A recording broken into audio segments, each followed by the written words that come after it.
আজি আপোনালোকক মই দেখুৱাম এটা অমিতা খেতি।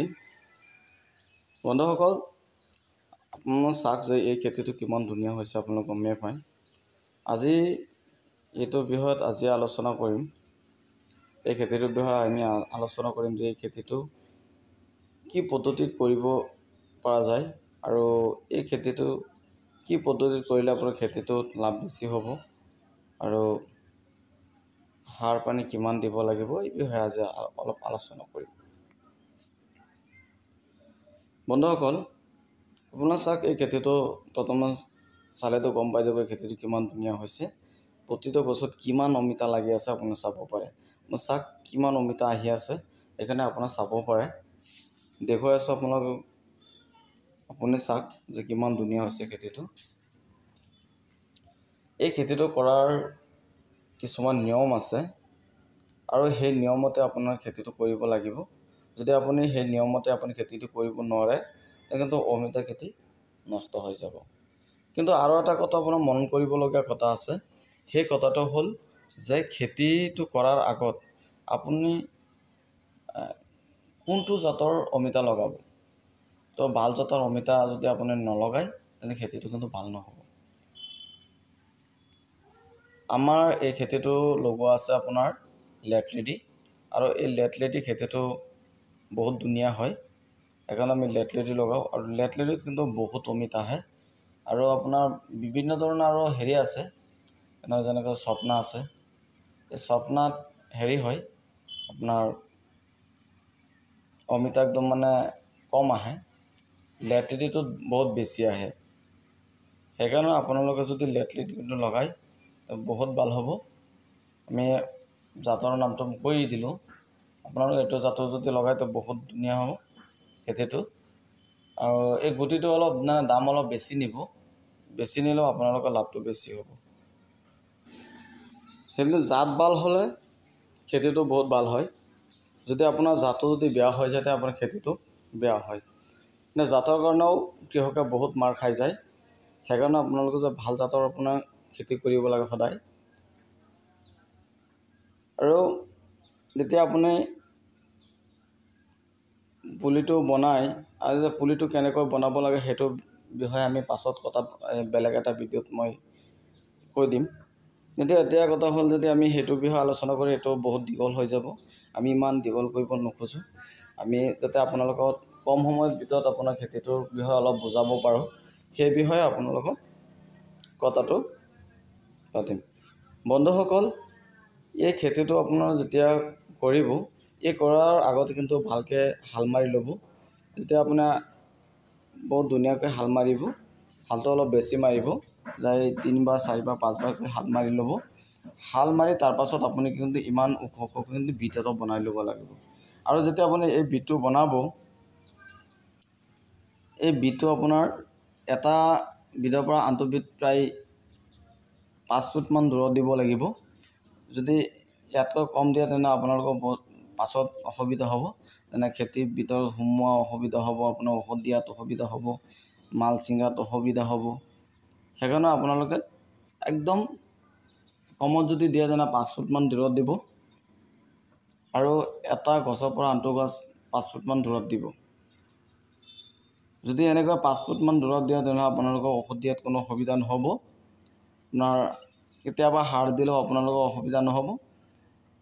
আৰু অমিতা যেতিয়া ছিঙিব, তেতিয়াও আপোনালোকৰ অসুবিধা নহ'ব।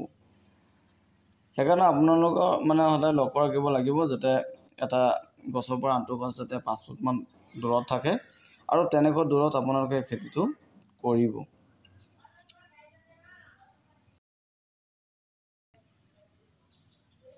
এতিয়া কথা হ'ল যে এই খেতিটোত আপোনালোকে সাৰৰ কথা যদি কয়, তেতিয়া সাৰ কিন্তু ইয়াত বেছি নালাগে। একদম কম সাৰতে এই খেতিটো হৈ যায়। আপোনাৰ যেনে বেলেগ খেতি কৰিলে বহুত সাৰ লাগে, তেনেকুৱা ইয়াত সাৰ ইমানখিনি নালাগে, একদম কম সাৰতে হৈ যায়। আপোনাৰ মাজে মাজে আপোনাৰ কৰিব পাৰে, অলপ DAP আৰু ইউৰিয়া মিহলাই দুয়োটা। অমিতা গছৰ গুৰিত আপুনি ৰিং বনাই, এই ৰিংটোত আপুনি লাহে লাহে দি দিব। আৰু চাব কেইদিনমান পাছতে আপোনাৰ খেতিটো আপোনাৰ সেউজীয়া হৈ যাব আৰু দ্ৰুত গতিত বাঢ়িবলৈ আৰম্ভ কৰিব।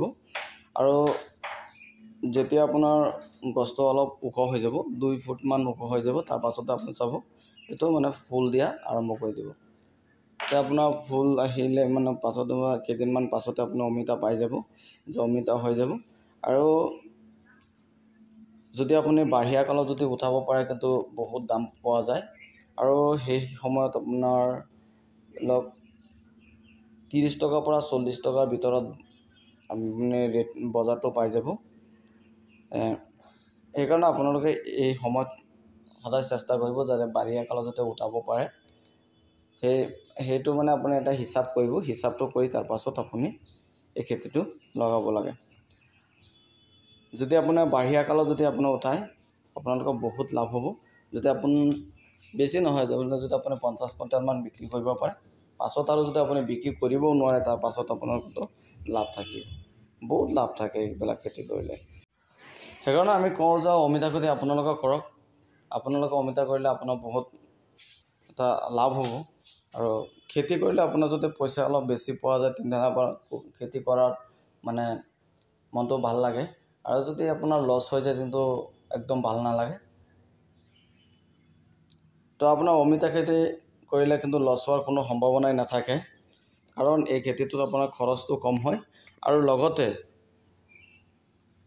সাৰ ঔষধ ইমানখিনি বেছি দিব নালাগে। যদি ঔষধৰ কথা কওঁ একদম 2 এবাৰ দিলেই হৈ যায়, ইমানখিনি বেছি দিব নালাগে।